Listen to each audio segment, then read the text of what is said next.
Hello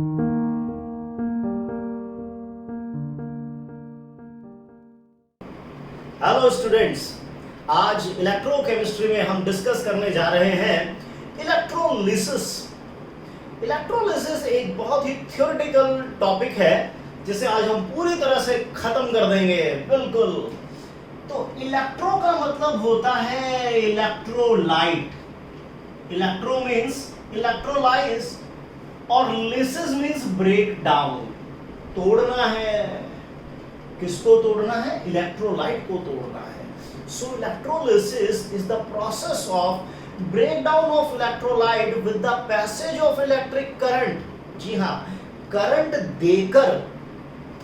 देकर electrical energy supply करके हम किसी इलेक्ट्रोलाइट को ब्रेक डाउन करते हैं। That process is called electrolysis.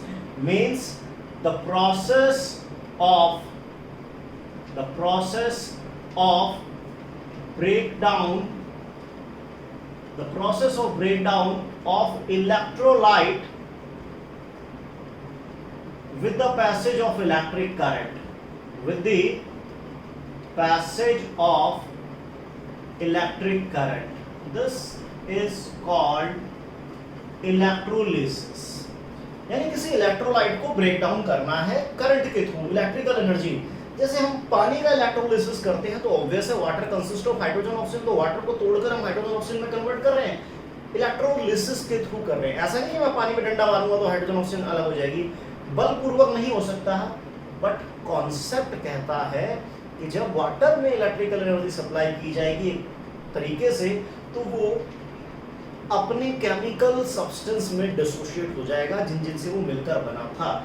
इस प्रोसेस को इलेक्ट्रोलिसिस कहते हैं। जरा समझिएगा इसको। देखिए, ये हमने लिया एक इलेक्ट्रोलाइटिक टैंक जिसमें हम इलेक्ट्रोलिसिस करना चाहते हैं। मान लीजिए वाटर की ही बात कर लेते हैं। चलिए, तो हमने क्या किया, किसी भी XYZ सब्सटेंस का हमें इलेक्ट्रोलिसिस करना है। तो ये मैं अभी बेसिक पे ही बात कर रहा हूँ। चलिए, ये हमने वाटर से फिल्ड कर दिया है। ओके, रिकॉर्ड है। Positive electrode, this is called anode, and negative electrode, this is called cathode. पानी हमने डाला हुआ है, तो वाटर जो है हमारा एक इलेक्ट्रोलाइट है, क्योंकि वाटर के अंदर H+ और OH- आयन होते हैं। तो ऑब्वियस है हमेशा पॉजिटिव नेगेटिव बढ़ जाएगा, नेगेटिव पॉजिटिव बढ़ जाएगा। मतलब जो पॉजिटिव आयन होंगे वो माइग्रेट करने लगेंगे कैथोड की तरफ, वो कैथोड की तरफ भागेंगे, और जो नेगेटिव आयन है they will migrate towards anode, वो पॉजिटिव की तरफ जाएंगे। पॉजिटिव टर्मिनल से करंट चलता है, और जिस डायरेक्शन में करंट चलता है उससे अपोजिट डायरेक्शन में इलेक्ट्रॉन्स की मूवमेंट होती है। जिस डायरेक्शन से करंट चलता है उसके अपोजिट डायरेक्शन में इलेक्ट्रॉन की मूवमेंट। तो बैटरी के कैथोड से इलेक्ट्रॉन आएंगे तो H+ जो कैटायन है वो H+ उन इलेक्ट्रॉन को गेन करके हाइड्रोजन गैस में कन्वर्ट हो जाएगा। यानी कैथोड पर हमें कुछ इस प्रकार का एक रिएक्शन देखने को मिलेगा, जहां पर जो H+ है वो रिड्यूस हो रहा है और हाइड्रोजन गैस यहां पर इवॉल्व हो रही है, right. At the same time anode जो है हमारा, क्योंकि नेगेटिव आयन एनोड पर जा रहा है, OH- एनोड पर जा रहा है, तो OH- जब ऑक्सीडाइज होता है तो वो O2 प्रोड्यूस करता है। एटम बैलेंस नहीं है तो एटम बैलेंस कर दो। यहाँ एक ऑक्सीजन का चार्ज -2, 2 का -4, इधर 0, डिफरेंस आ गया 4 इलेक्ट्रॉन्स का। अब चार्ज बैलेंस करना, इधर -4 है तो इधर भी -4 होना चाहिए। ऑक्सीजन की जहां कमी है वाटर डाल दो, खत्म कहानी, राइट। तो जब आप ओवरऑल इक्वेशन निकालते हैं तो क्या करते हैं, दोनों को प्लस करेंगे। लेकिन जब भी प्लस करते हैं ऐसे करिए कि इलेक्ट्रॉन कैंसिल आउट हो जाए। तो ये आ गया 4H+, 4OH- changes to 2H2, O2, 2H2O। इन दोनों को मैं 4H2O, 2H2, O2, 2H2O, 2H2 इधर माइनस कर देते हैं। तो फाइनली आपको नजर आ चुका है कि जब आपने वाटर का इलेक्ट्रोलिसिस किया तो आपको हाइड्रोजन और ऑक्सीजन मिल गए। कि जब हम वाटर को इलेक्ट्रिकली ब्रेक डाउन करते हैं तो वाटर के इलेक्ट्रोलिसिस से हाइड्रोजन और ऑक्सीजन गैस इवॉल्व होती है। क्योंकि कहानी कुछ इस तरह की है कि जब ये सिस्टम आपने इंसर्ट किया, एनोड कैथोड और बैटरी का जो सिस्टम है आपने जब इंसर्ट किया, तो वाटर में जितने भी पॉजिटिव आयन होंगे, फिलहाल तो यहाँ H पॉजिटिव ही था, कोई और इसके किसी और कैटायन के साथ इसका कंपटीशन हो नहीं रहा कि कौन पहले इलेक्ट्रॉन लेगा, कौन पहले रिड्यूस होगा, तो कंपटीशन तो है नहीं, तो ये तो बेचारा अकेला भाग रहा तो फर्स्ट ही आएगा। इसी तरह कोई एनायन नहीं है, there is only OH ion, OH minus, तो वो ऑक्सीडाइज होकर O2 दे रहा है।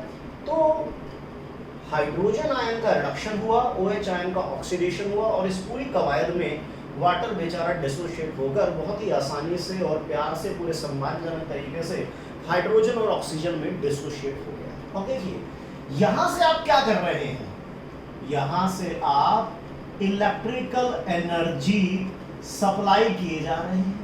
आप तो दमादम इलेक्ट्रॉन दे रहे हैं, चार्ज दे रहे हैं, इलेक्ट्रिकल एनर्जी दे रहे हैं, तो वो इलेक्ट्रिकल एनर्जी जा कर रही है। यहाँ पर जो हाइड्रोजन गैस और यहाँ पर जो ऑक्सीजन गैस इवॉल्व हो रही है, हाइड्रोजन के अंदर बॉन्ड है, ऑक्सीजन के अंदर बॉन्ड है, तो जो भी गैसेस एनोड और कैथोड पर लिबरेट हो रही हैं, उन गैसेस के जो बॉन्ड हैं, उन बॉन्ड के अंदर ही वो केमिकल एनर्जी स्टोर हो रही है जो इलेक्ट्रिकल एनर्जी के एक्सपेंस पर बन रही है। यानी जितनी आप इलेक्ट्रिकल एनर्जी सप्लाई कर रहे हैं ड्यूरिंग दिस प्रोसेस, वो बेसिकली जो भी सब्सटेंस लिबरेट या डिपॉजिट हो रहे हैं, गैस है तो लिबरेटेड टर्म यूज करते हैं, सब्सटेंस है तो डिपॉजिट टर्म यूज करते हैं, कि जो भी सब्सटेंस डिपॉजिटेड या गैस जो लिबरेट हो रही है उनके अंदर जो बॉन्ड है उन्हीं में वो केमिकल एनर्जी की फॉर्म में एनर्जी स्टोर हो रही है। यानी हो ये रहा है कि इलेक्ट्रोलिसिस के दौरान इलेक्ट्रिकल एनर्जी किसमें बदल रही है, चेंजेस टू केमिकल एनर्जी एक बार। यानी ये तो law of conservation of energy पर बेस्ड हो गया कि जो भी इलेक्ट्रिकल एनर्जी आप सप्लाई कर रहे हैं वो केमिकल एनर्जी की फॉर्म में स्टोर हो रही है।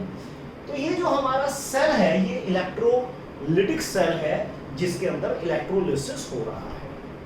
देखिए जब आप अपनी मोबाइल की बैटरी चार्ज करते हैं तो आप एक्सटर्नल एक पोटेंशियल अप्लाई करते हैं, एक्सटर्नल चार्जर से कनेक्ट करते हैं, तो मोबाइल की बैटरी के अंदर कुछ रिएक्शंस हो रहे हैं, क्योंकि मोबाइल की बैटरी में भी एनोड और कैथोड है।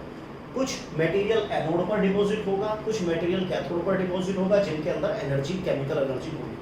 तो आप जितनी देर तक अपने मोबाइल की बैटरी को चार्ज करते हैं, यानी आप उतनी ही ज़्यादा इलेक्ट्रिकल एनर्जी सप्लाई कर रहे हैं, और जितनी ज़्यादा आप इलेक्ट्रिकल एनर्जी सप्लाई करेंगे अंदर उतना ही ज़्यादा मास डिपॉजिट होगा। ऐसा मैं नहीं करा, ऐसा फैराडे ने कहा था कि जितनी ज़्यादा आप इलेक्ट्रिकल एनर्जी सप्लाई करते हैं उतना ज़्यादा मास डिपॉजिट होता है और उन मास के अंदर ही केमिकल एनर्जी होती है। तो अल्टीमेटली मैं ये कह सकता हूँ कि what ever the electrical energy supplied from the external source, वो किस में कन्वर्ट हो रही है, that is changes into chemical energy in the substance deposited at anode and cathode. तो याद रखिएगा कैथोड से क्योंकि इलेक्ट्रॉन आते हैं तो वहाँ पर रिडक्शन होता है, और एनोड को इलेक्ट्रॉन दिए जा रहे हैं तो वहाँ पर ऑक्सीडेशन हो रहा है। मीन्स कैथोड पर रिडक्शन है तो एनोड पर ऑक्सीडेशन है। ये बात तो डन हुई। तो कैटायन क्योंकि पॉजिटिव चार्ज होते हैं, पॉजिटिव चार्ज क्योंकि खुद इलेक्ट्रॉन डेफिशिएंट है, तो उन्हें तो इलेक्ट्रॉन चाहिए, तो वो बेचारे कहाँ भागेंगे, कैथोड की तरफ भागेंगे। तो यहाँ पर जितने भी कैटायन होंगे वो सब कहाँ भागने लगते हैं, कैथोड की तरफ। और जो एनायन है, नेगेटिव चार्ज है, वो पॉजिटिव इलेक्ट्रोड की तरफ जाते हैं, एनोड की तरफ भागते हैं। लेकिन जब दो तरह के कैटायन हो या दो तरह के एनायन हो तब एक कॉम्पिटिशन डेवलप हो जाता है। ये तो हमने नॉर्मल केस लिया, ये हमने पानी का इलेक्ट्रोलिसिस किया, लेकिन ये बहुत ही स्लो प्रोसेस था। इसे फास्ट करने के लिए क्या किया गया, ये प्रोसेस एक स्लो प्रोसेस है वाटर का इलेक्ट्रोलिसिस।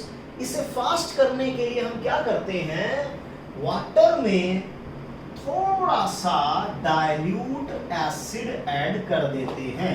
वाटर में थोड़ा सा डाइल्यूट H2SO4 यानी कि डाइल्यूट H2SO4 ऐड कर दिया, जो कि एक स्ट्रॉन्ग इलेक्ट्रोलाइट है। जब H2SO4 डिसोशिएट होगा तो ये तो H+ भी देगा और सल्फेट आयन भी देगा, है ना। तो अब क्या कहानी बन सकती है? देखो कैटायन अभी भी H+ है, पानी से H+ आ रहा है और H2SO4 से भी H+ आ रहा है, तो कैटायन तो एक ही तरह का है, तो वही रिड्यूस होकर हाइड्रोजन गैस देगा। लेकिन अब एनायन में अब कहानी बदल गई है। Now there are two types of anion, OH- and sulphate. दो तरह के एनायन हैं। जब OH- ऑक्सीडाइज होता है तो आपने देख लिया कि वो O2 गैस प्रोड्यूस करता है ना। ये हमारी ओवरऑल इक्वेशन थी नीचे वाली, कि जब OH- अपने आप को ऑक्सीडाइज करता है तो O2 करेगा, लेकिन इस बार इन दोनों के पास नेगेटिव चार्ज है, दोनों अपना नेगेटिव चार्ज लूज करके ऑक्सीडाइज हो सकते हैं। OH- तो O2 में ऑक्सीडाइज हो जाएगा, लेकिन सल्फेट कहाँ ऑक्सीडाइज होगा बेचारा? देखिए ऑक्सीडाइज होने का मतलब है इलेक्ट्रॉन लूज करना या पॉजिटिव चार्ज बढ़ाना। अब किसी बच्चे के अगर एग्जाम में पहले ही 100 मार्क्स आ गए हैं तो वो इससे ज्यादा क्या लाएगा भाई? इससे ज्यादा तो नहीं ला सकता ना, सैचुरेशन है। तो यहां पर सल्फर की ऑक्सीडेटिव स्टेट पहले ही 6 है। सल्फेट में सल्फर की मैक्सिमम ऑक्सीडेटिव स्टेट 6 होती है, ये इससे आगे बढ़ नहीं सकता, तो सल्फेट ऑक्सीडाइज नहीं हो सकता, वो रिड्यूस ही हो सकता है। तो इसलिए यहां पर कंपटीशन था OH- में और सल्फेट में कि कौन पहले इलेक्ट्रॉन देगा। तो यहां पर जो OH- है वो बीट कर देता है सल्फेट को और ऑक्सीजन गैस ही लिबरेट होती है, बिकॉज सल्फेट ऑक्सीडाइज नहीं हो सकता, because sulphur is already is in its maximum oxidative state, वो अपनी मैक्सिमम से और मैक्सिमम नहीं जा पाएगा। सल्फर की मैक्सिमम ऑक्सीडेटिव 6 होती है। चलिए, तो पानी चाहे प्योर हो या डाइल्यूट एसिडिफाइड हो, मिलता आपको प्रोडक्ट हाइड्रोजन और ऑक्सीजन मिलेगा, आपको हाइड्रोजन और ऑक्सीजन ही, चाहे आप प्योर वाटर का इलेक्ट्रोलिसिस करें या डाइल्यूट H2SO4 डाल के करें। बट डाइल्यूट H2SO4 डालने से बेनिफिट क्या है? क्योंकि इससे कंडक्टेंस बढ़ जाती है, प्रोसेस कंपैरेटिवली फास्ट हो जाता है, जो रेट ऑफ इलेक्ट्रोलिसिस है वाटर का वो फास्ट हो जाता है, क्योंकि पानी में आयंस बढ़ जाते हैं, कंडक्टेंस बढ़ जाती है, राइट। तो ये तो कहानी हुई, एक नॉर्मल केस लिया था हमने पानी के इलेक्ट्रोलिसिस का यूजिंग प्लैटिनम इलेक्ट्रोड या ग्रेफाइट इलेक्ट्रोड। तो इलेक्ट्रोलिसिस में हो ये रहा है कि हम किसी इलेक्ट्रोलाइट को ब्रेक डाउन कर रहे हैं with the passage of electric current. This process is called electrolysis. उस प्रोसेस को तो हम इलेक्ट्रोलिसिस कहते हैं। तो अभी हमने पानी का इलेक्ट्रोलिसिस किया जिसमें वाटर को तोड़कर हाइड्रोजन ऑक्सीजन में कन्वर्ट कर दिया गया। This is called electrolysis. अब हम कुछ बड़े कंपाउंड का इलेक्ट्रोलिसिस कर लेते हैं, जैसे इलेक्ट्रोलिसिस कर लेते हैं मोल्टन सोडियम क्लोराइड का। मोल्टन सोडियम क्लोराइड, देखिए मोल्टन यानी मोल्टन फॉर्म में है, पिघला हुआ है। वैसे इसका मेल्टिंग पॉइंट बहुत ज्यादा होता है, अराउंड 1170 केल्विन के आसपास इसका मेल्टिंग पॉइंट होता है, बहुत ज्यादा है। तो इसमें क्या करते हैं, कुछ ऐसे सब्सटेंस डाल देते हैं जिससे कि इसका मेल्टिंग पॉइंट कम हो सके, जैसे क्रायोलाइट वगैरह, Na3AlF6, कैल्शियम फ्लोराइड। इससे इसका मेल्टिंग पॉइंट हम थोड़ा लोअर साइड में ले आते हैं। चलिए, उससे अभी फिलहाल हमारा मतलब नहीं है। प्रोडक्ट ऑफ इलेक्ट्रोलिसिस हमें देखना है। इलेक्ट्रोलाइटिक टैंक ले लिया है, ये नॉर्मली हमने एनोड कैथोड ले लिए हैं। ये मोल्टन NaCl इसमें फिल्ड कर दिया गया है। बैटरी का पॉजिटिव नेगेटिव फिर से तैनात कर दिया गया है, एनोड और उसका भाई कैथोड लगा दिया गया है। लेकिन इस बार भी क्योंकि एक ही बंदा दौड़ रहा है, देखो मोल्टन में Na+ है, Cl- है, तो Na+ कहाँ जाएगा? ऑब्वियस है नेगेटिव इलेक्ट्रोड की तरफ। Cl- कहाँ जाएगा? पॉजिटिव इलेक्ट्रोड की तरफ। तो बैटरी के कैथोड से जो इलेक्ट्रॉन आ रहे हैं उन्हें सोडियम आयन गेन करेगा और सोडियम एटम में कन्वर्ट हो जाएगा। तो धीरे धीरे यहाँ सोडियम के एटम डिपॉजिट होते चले जाएंगे। जैसे जैसे इलेक्ट्रॉन आते जाएंगे बैटरी से, वैसे वैसे सोडियम आयन इलेक्ट्रॉन गेन करते जाएंगे, इलेक्ट्रोड पर डिपॉजिट होते जाएंगे। जितना ज्यादा यहाँ से चार्ज आएगा उतना ज्यादा मास डिपॉजिट होगा, ऐसा फेराडे ने कहा था। अब बैटरी को कौन इलेक्ट्रॉन देगा? जिसके पास फालतू है। फालतू किसके पास है? एनायन के पास ही फालतू है, एनायन के पास ही नेगेटिव चार्ज है। तो एनायन अपना इलेक्ट्रॉन लूज करता है, इसके पास एक इलेक्ट्रॉन एक्स्ट्रा है, तो इसने एक इलेक्ट्रॉन लूज कर दिया, तो ये क्या बन गया? न्यूट्रल बन गया। इसके दो आयन हैं, दोनों ने एक एक इलेक्ट्रॉन गेन कर दिया, तो दो एटम बन गए। दोनों एटम अगर आपस में कंबाइन हो जाएं दोनों एटम आपस में कंबाइन हो जाए तो दोनों अपना एक एक इलेक्ट्रॉन शेयर करके Cl2 बना लेंगे। तो ये एक हमारा प्राइमरी रिएक्शन है, सेकेंडरी है, तो इसका ओवरऑल ये आ जाएगा कुछ। ठीक है, तो कहने का मतलब ये हुआ कि जब आपने मोल्टन सोडियम क्लोराइड का इलेक्ट्रोलिसिस किया यूजिंग इनर्ट इलेक्ट्रोड, तो आपको एक टर्मिनल पर सोडियम का कुछ मास मिल रहा है, यहां पर सोडियम का कुछ मास डिपॉजिट होगा। जितना ज्यादा मास डिपॉजिट होगा वो इस बात पर डिपेंड करता है कि आपने चार्ज कितना सप्लाई किया। जितनी ज्यादा इलेक्ट्रिकल एनर्जी यहां से दी जाएगी उतना ज्यादा मास डिपॉजिट होगा, और उस मास के अंदर ही केमिकल एनर्जी है। और कैथोड पर कौन लिबरेट हो रहा है? कैथोड पर क्लोरीन गैस यहां पर लिबरेट होती जा रही है। तो प्रोडक्ट ऑफ इलेक्ट्रोलिसिस क्या हुआ? मोल्टन सोडियम क्लोराइड में सोडियम अलग, क्लोराइड अलग, सोडियम अलग हो गया, क्लोरीन अलग हो गया। तो सोडियम क्लोराइड को तोड़कर सोडियम और क्लोरीन में कन्वर्ट कर दिया, कुछ नहीं बचा, सब खत्म। लेकिन कहानी अब शुरू होती है। ये तो ऐसे टाइम पास चल रहा था, कहानी अब शुरू होती है जब एक कंपटीशन डेवलप हो जाता है between different types of cation और डिफरेंट टाइप्स ऑफ एनायन के बीच में। देखिएगा, मान लीजिए मैं कर रहा हूं electrolysis of aqueous sodium chloride हो या पोटेशियम क्लोराइड हो, कोई भी हो यार, सबका ही जैसा ही है। सोडियम क्लोराइड हो, कैल्शियम क्लोराइड हो, पोटेशियम क्लोराइड हो, XYZ कोई भी हो, एल्कली हैलाइड हो, तो कैसे इलेक्ट्रोलिसिस होगा उस थीम को समझिएगा। देखिए इस बार क्योंकि एक्वस है, एक्वस का मतलब पानी है, जो इलेक्ट्रोलिसिस कर रहे हैं वो पानी में कर रहे हैं यूजिंग प्लैटिनम इलेक्ट्रोड। तो एक्वस NaCl हमने लिया है। तो देखिए सोडियम क्लोराइड तो क्या क्या आयन दे सकता है? सोडियम आयन दे सकता है और क्लोराइड दे सकता है। पानी क्या क्या दे सकता है? पानी H आयन दे सकता है और OH माइनस दे सकता है। तो इस बार इन दोनों कैटायन में एक कंपटीशन होगा कि बैटरी के कैथोड से जो इलेक्ट्रॉन आ रहे हैं, बैटरी के कैथोड से जो इलेक्ट्रॉन आ रहे हैं उन्हें कौन पहले गेन करेगा। बैटरी के कैथोड से जो इलेक्ट्रॉन आ रहे हैं उन्हें कौन पहले गेन करेगा।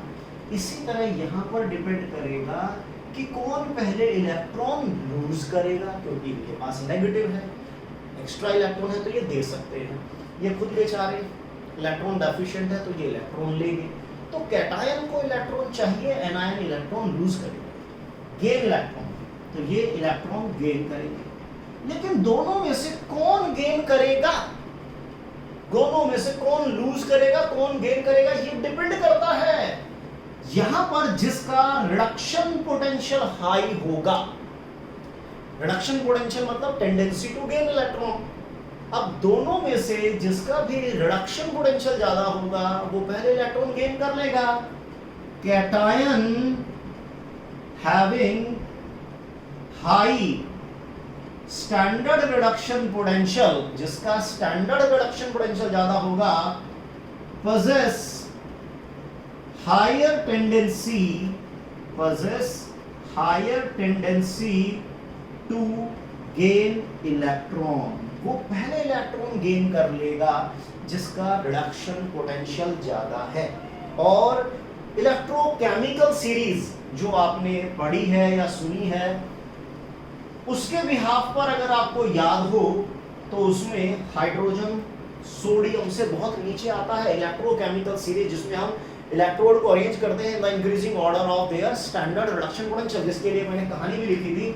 तो कहानी को लिखते हैं पहले लिथियम सोडियम। कहानी क्या है कि 12 सरदार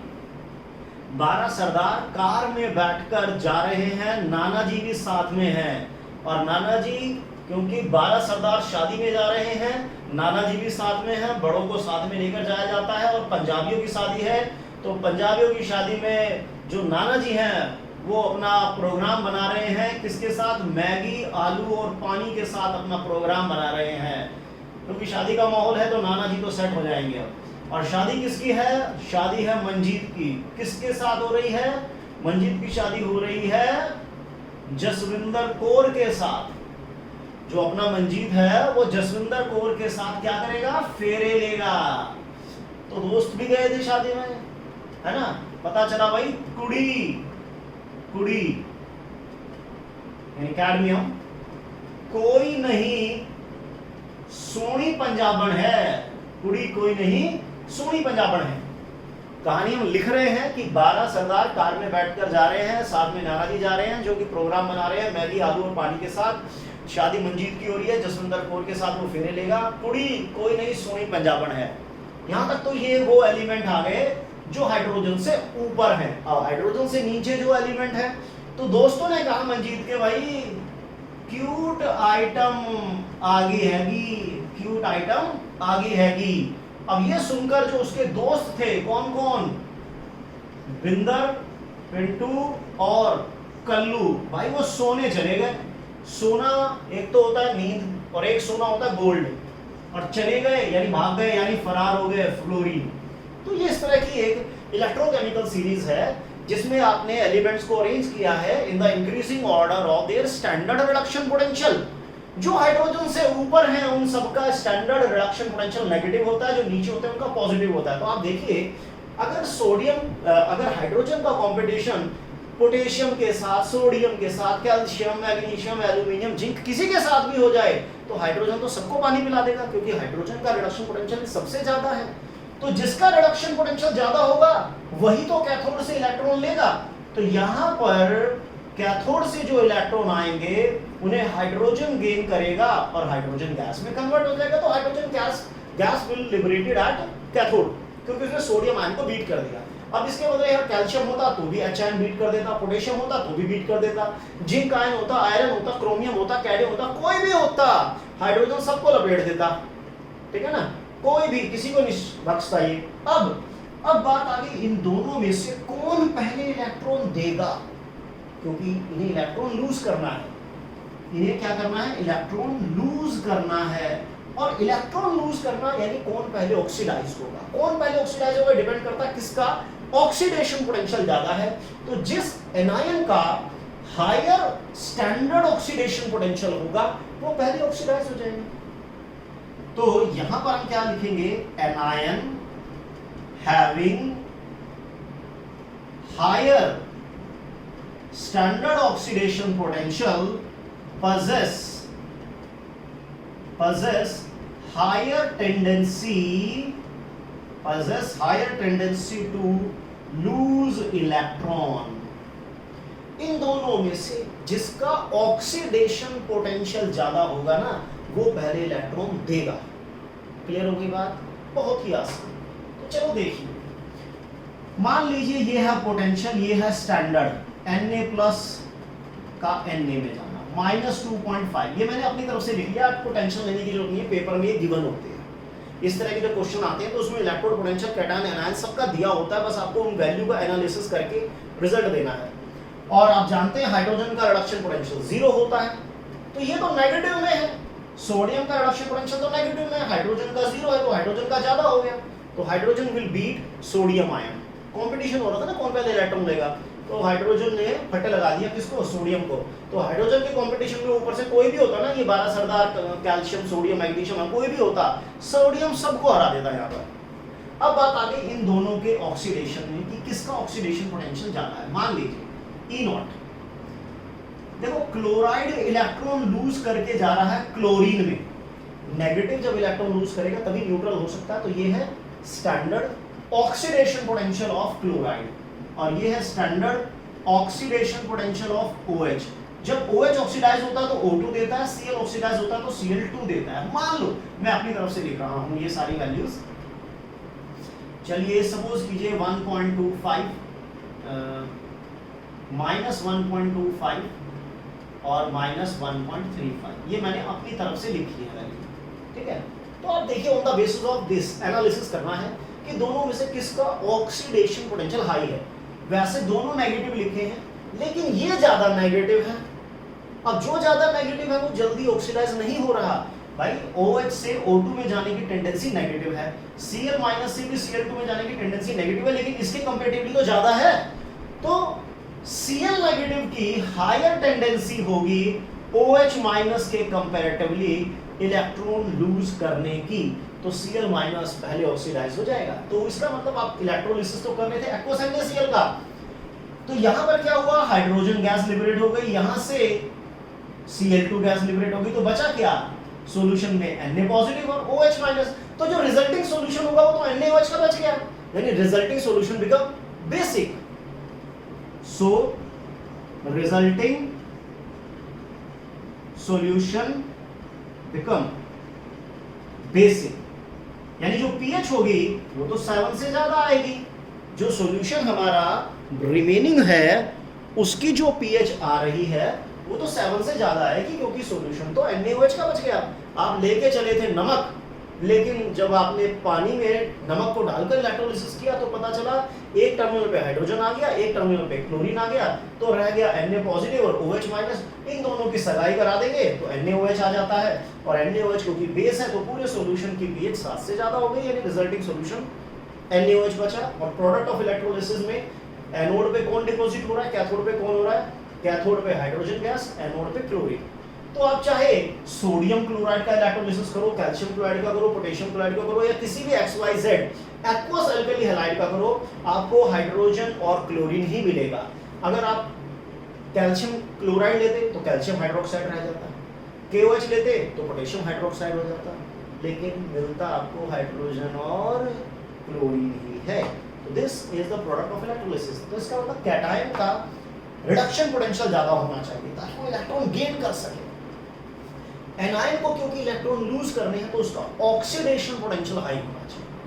तो जिसका कैटायन में जिसका रिडक्शन पोटेंशियल ज्यादा होगा वो पहले रिड्यूस होगा। यानी देखिए ना, सोडियम और अगर मान लीजिए कंपटीशन हो जाए सोडियम और मैग्नीशियम में कौन पहले इलेक्ट्रॉन लेगा, तो ऑब्वियसली मैग्नीशियम लेगा because it is lying below in electrochemical series. मान लीजिए मैं कंपटीशन करता हूं बेरियम का और एल्यूमिनियम का, तो डेफिनेटली जो नीचे है वो पहले बीट होगा, एल्यूमिनियम होगा। मैं जिंक और एल्यूमिनियम में देखूंगा तो जिंक पहले इलेक्ट्रॉन लेगा।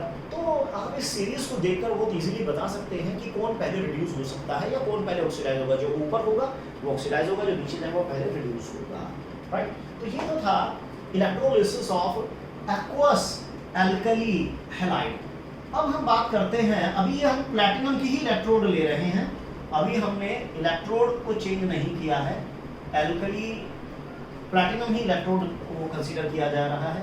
अब हम लेते हैं electrolysis of copper sulphate aqueous using platinum electrode या ग्रेफाइट इलेक्ट्रोड। इनर्ट इलेक्ट्रोड है जिनका कोई लेना देना नहीं। सो देखिए कॉपर सल्फेट है और वो भी एक्वस है, तो प्रॉब्लम वाली कोई बात ही नहीं है।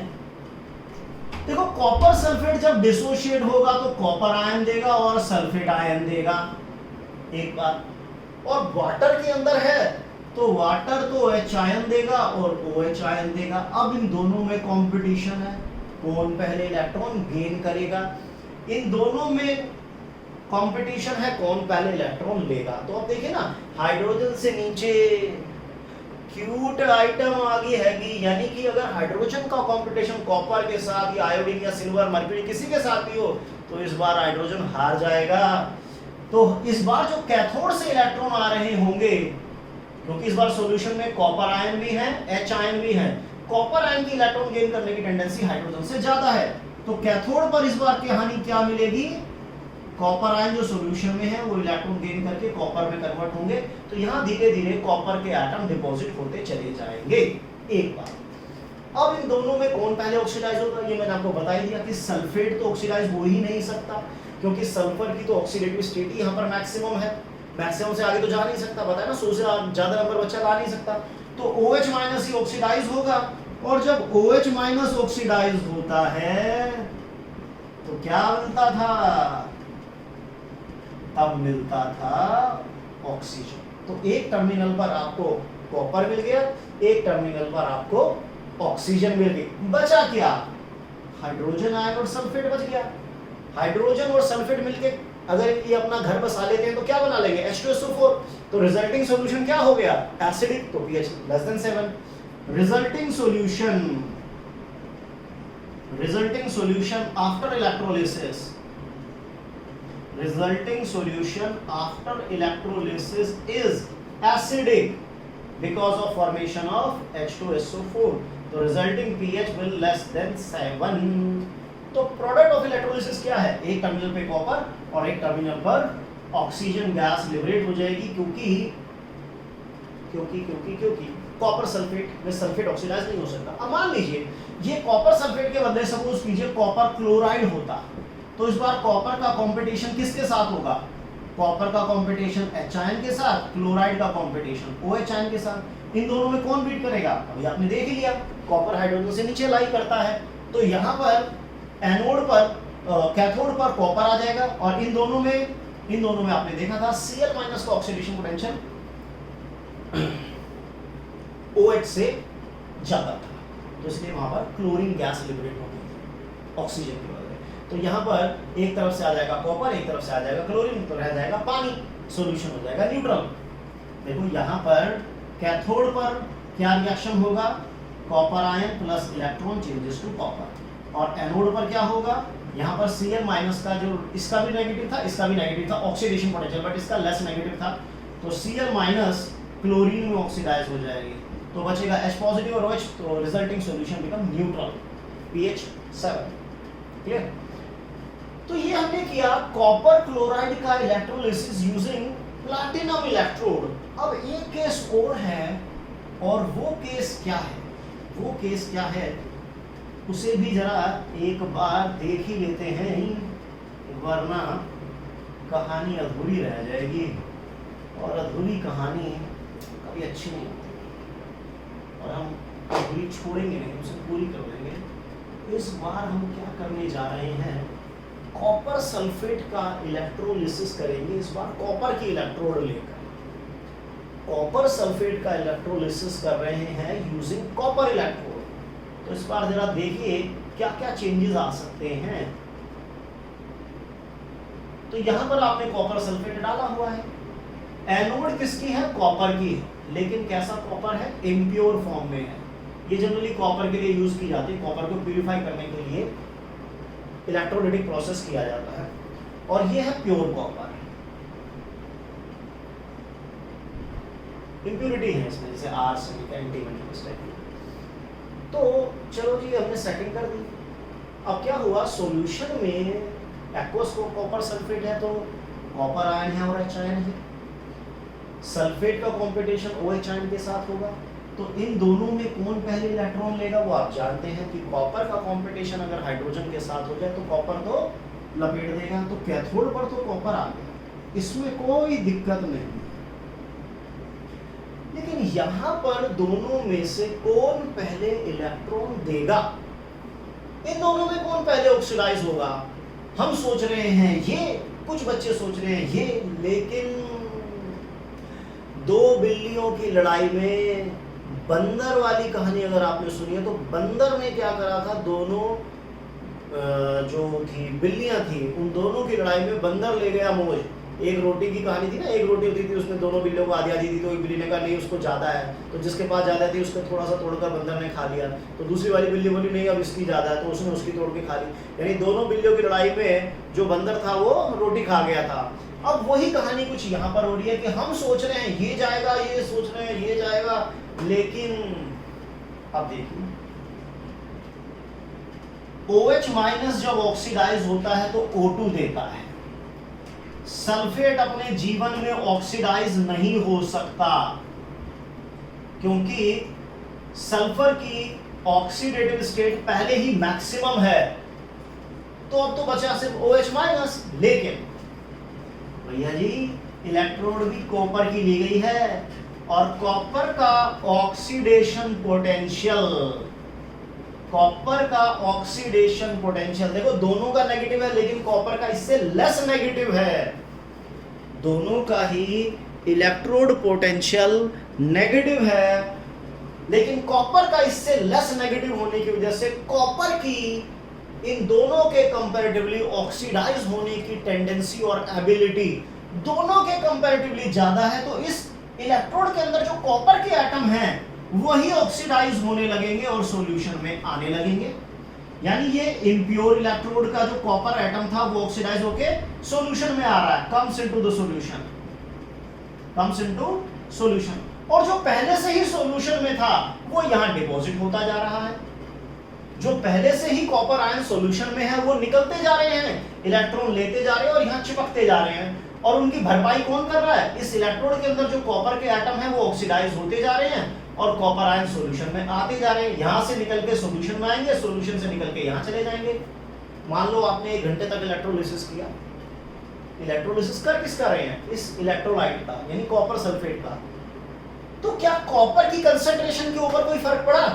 देखिए यहां से एक कॉपर आयन आया, एक कॉपर आयन चला गया, 2 आए 2 चले गए, 10 आए 10 चले गए। तो जितने कॉपर आयन ऑक्सीडाइज होकर सॉल्यूशन में आते हैं उतने कॉपर आयन रिड्यूस होकर चले जाते हैं। तो सॉल्यूशन में कॉपर आयन की कंसंट्रेशन के लिए कोई फर्क नहीं पड़ा, ना सल्फेट पर कोई फर्क पड़ा। तो जब कॉपर और सल्फेट दोनों पे ही फर्क नहीं पड़ा तो इलेक्ट्रोलिसिस तो हुआ ही नहीं, बस मास यहां से यहां डिपॉजिट हो गया। No net electrolysis takes place. देखिए कंसंट्रेशन ऑफ कॉपर आयन या नंबर ऑफ कॉपर आयन लिख देते हैं, number of copper ion comes into the solution is equals to number of copper ion deposited at electrode. तो जितने copper ion oxidise होकर solution में आएंगे उतने ही इलेक्ट्रोड पर डिपॉजिट हो जाएंगे। इसका मतलब है no net electrolysis takes place. No net electrolysis takes place. इसका मतलब अगर आप कॉपर सल्फेट का इलेक्ट्रोलिसिस कॉपर इलेक्ट्रोड लेकर कर रहे हैं तो इलेक्ट्रोलिसिस हो ही नहीं रहा, यानी कि मेटल आयन का सॉल्यूशन मेटेलिक इलेक्ट्रोड लेकर करेंगे कोई बेनिफिट नहीं है। मेटल आयन का सॉल्यूशन मेटेलिक इलेक्ट्रोड लेकर करेंगे कुछ नहीं होगा। यानी कि अगर मैं सिल्वर नाइट्रेट का इलेक्ट्रोलिसिस मैं 2 तरीके से कर सकता हूं। एक्वस लिया, एक तरफ प्लैटिनम इलेक्ट्रोड, एक तरफ सिल्वर इलेक्ट्रोड। तो देखो प्लैटिनम इलेक्ट्रोड में क्या होगा, प्लैटिनम इलेक्ट्रोड में इसका कंपटीशन सिल्वर आयन का कंपटीशन H आयन के साथ होगा। तो सिल्वर क्योंकि H आयन से ज्यादा है तो कैथोड पर सिल्वर आ जाएगा, कैथोड पर सिल्वर आ जाएगा।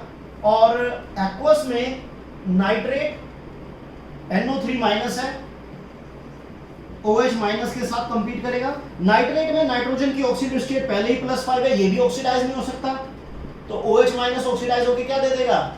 O2। तो इसका मतलब एनोड पर आ गया O2 और कैथोड पर आ गया Ag। लेकिन अगर हम सिल्वर के इलेक्ट्रोड लेंगे तो बिल्कुल वही कहानी हो जाएगी जो यहां पर हुई है कि ओवरऑल सिल्वर एनोड से ऑक्सीडाइज होकर सॉल्यूशन में आएगा और सॉल्यूशन वाला किस पे चला जाएगा? इलेक्ट्रोड पर डिपॉजिट हो जाएगा। तो एनोड भी सिल्वर और कैथोड भी सिल्वर, दोनों तरफ सिल्वर सिल्वर ही छाया रहेगा दोनों इक्वेशन में, यानी कोई इलेक्ट्रोलिसिस होगा ही नहीं। तो जब भी आप मेटल आयन का सॉल्यूशन लेकर मेटेलिक इलेक्ट्रोड लेते हैं तो वहां पर कभी भी कोई इलेक्ट्रोलिसिस होता ही नहीं है, वहां कोई इलेक्ट्रोलिसिस नहीं होता।